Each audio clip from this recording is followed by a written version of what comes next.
أهلا وسهلا بكم أعزائي المشاهدين. فيديو النهاردة هنتكلم عن دايرة إضاءة بساوند إفكت أو تأثير صوتي. يعني شدة الإضاءة هتتغير مع شدة الصوت أو قوة الصوت أو نغمة الصوت.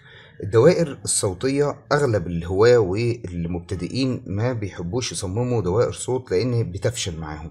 دوائر الصوت بتعتمد على التردد، والتردد بيعتمد على عوامل كثيرة، وفي حال عدم ضبط التردد مع حساسية المكونات الدايرة بتفشل معاك. وبالتالي أغلب الهواة والمبتدئين بيتجنبوا دوائر الصوت أو الدوائر الصوتية أو الإضاءة مع المؤثرات الصوتية لأنها بتفشل معهم. هنشوف النهاردة دايرة هتنجح مع الجميع، المبتدئين والهواة، وبالثلاث عناصر فقط، ودي لأول مرة على اليوتيوب دايرة صوت من 3 عناصر إلكترونية فقط، ودايرة نجاحها إن شاء الله مضمون 99%. دايرتنا النهاردة هتشتغل مع أغلب أنواع القطع الإلكترونية ومع اختلاف حساسيتها، بعكس كل الدوائر اللي بتعتمد على مكثفات والملفات وعوامل اختلاف التردد. تابعونا بعد الفاصل.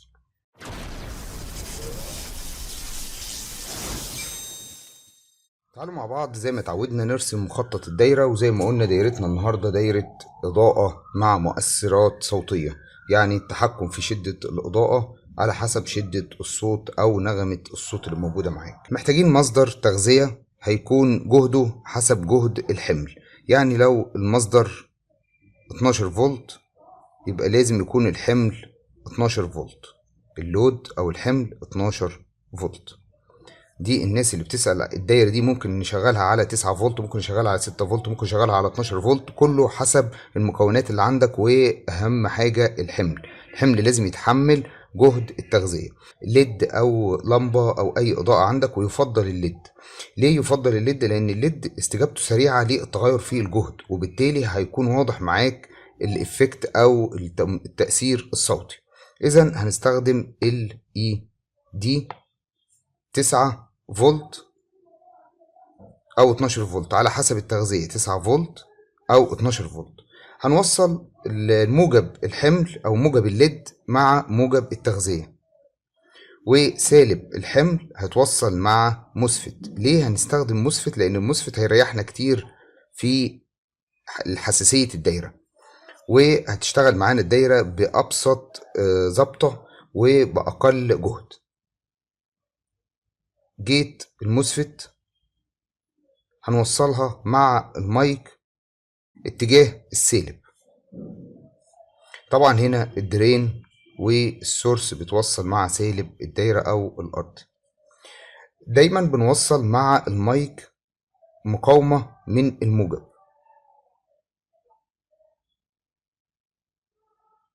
ومن مميزات دايرتنا النهاردة او اهم نقطة في دايرتنا النهاردة اللي هتخلي دايرة تشتغل مع اي حد بيحاول يصممها، ان المقاومة دي ما اقدرش اقول لك قيمة معينة، هي غالبا بتكون من 10 كيلو الى 50 كيلو.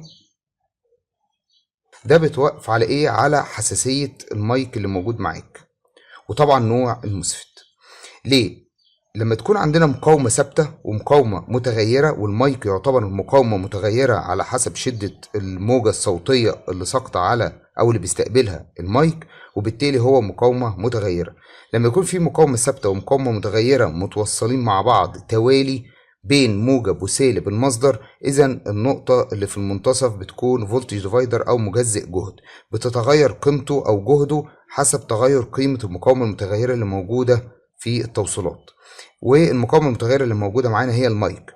إذا التغير في مقاومة المايك هي اللي هتغير الجهد اللي موجود على جيت المسفت. محتاجين في عدم وجود الصوت يكون الجهد أقل من 3 فولت، أقل من 3 فولت في عدم وجود صوت. مع التقاط المايك لأي موجة صوتية هتتغير المقاومة بتاعته، وبالتالي يتراوح الجهد على الجيت من 2 فولت إلى 9 فولت، أو ما بين الجهود دي. وبالتالي المسفت هيعمل على توصيل الدرين أو توصيل تيار ما بين الدرين والسورس حسب تغير الجهد على الجيت اللي بيعتمد على التغير في شدة الصوت. ومن هنا بنكون حصلنا على من الإشارة الصوتية على إشارة كهربائية تشغل أو تضيء الليد اللي موجود معانا حسب النغمة الصوتية. دي أبسط دايرة.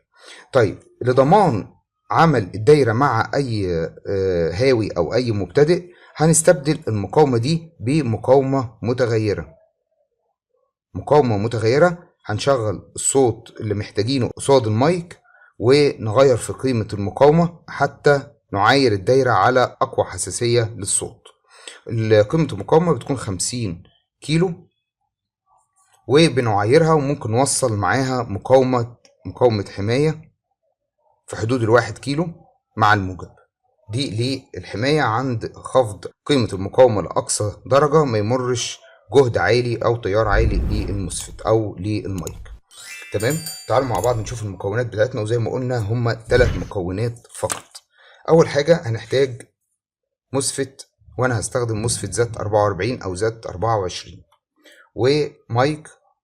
وزي ما قلنا المايكات بتكون ليها حساسية مختلفة على حسب المايك اللي هتشتريه، والمايك ده الستاندرد الموجود في السوق بيكون حساسيته منخفضة. طبعا ده ليه أهمية إنه ما يلتقطش الأصوات الخارجية أو الأصوات البعيدة، يلتقط فقط الصوت اللي قصاد المايك على بعد 10 سنتي أو 5 سنتيمتر فقط. فده طبعا له مميزاته. والمقاومة أنا هستخدم مقاومة 33 كيلو، دي المناسبة لحساسية المايك اللي موجود معايا، أو ممكن أستخدم مقاومة متغيرة. اللي موجودة معايا مقاومة 100 هنجربها وإن شاء الله هتؤدي الغرض. أول حاجة المسفت، طبعا عارفين الأطراف جيت درين سورس. هنوصل المايك له طرف أرضي أو سالب وطرف موجب. الطرف اللي بيكون موصل بالجسم الخارجي للمايك ده بيكون السالب، والطرف التاني بيكون الموجب. فالسالب هنوصله بسالب الدايرة وسورس المسفت.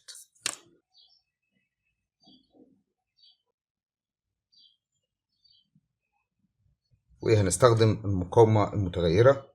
هنستخدم طبعا الطرف الأوسط.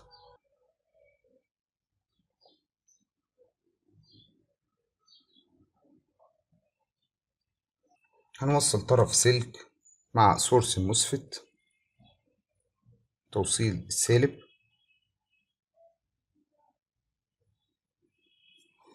وطرف سالب الحمل نوصله مع الدرين أو الجزء المعدني للمسفت. يفضل توصيل مقاومة 1 كيلو مثلا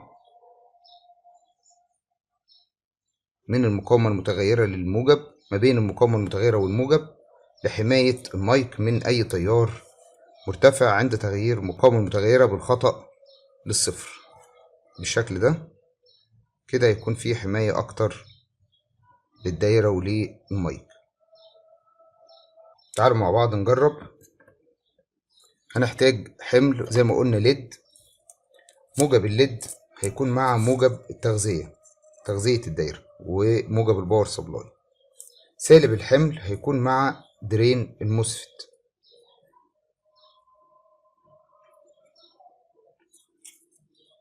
وهنوصل السالب والموجب، وطبعا الباور سبلاي على 9 فولت جهد مناسب للحمل او الليد اللي موجود معانا بالشكل ده.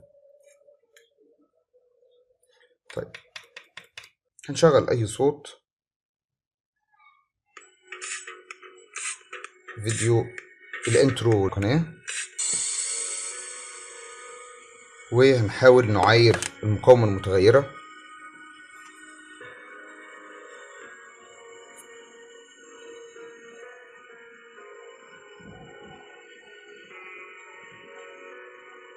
كده بدأ يضيء معانا الليد.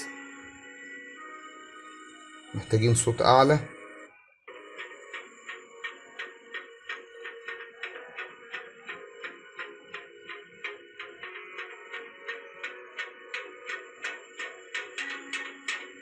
أعتقد كده الإضاءة مناسبة. هنشوف في إضاءة مع توقف الصوت، إذا هنحاول نخفض الإضاءة. هنحاول نخفض الإضاءة بدون صوت بالشكل ده. كده هتكون الإضاءة أوضح أو التأثير الصوتي أوضح.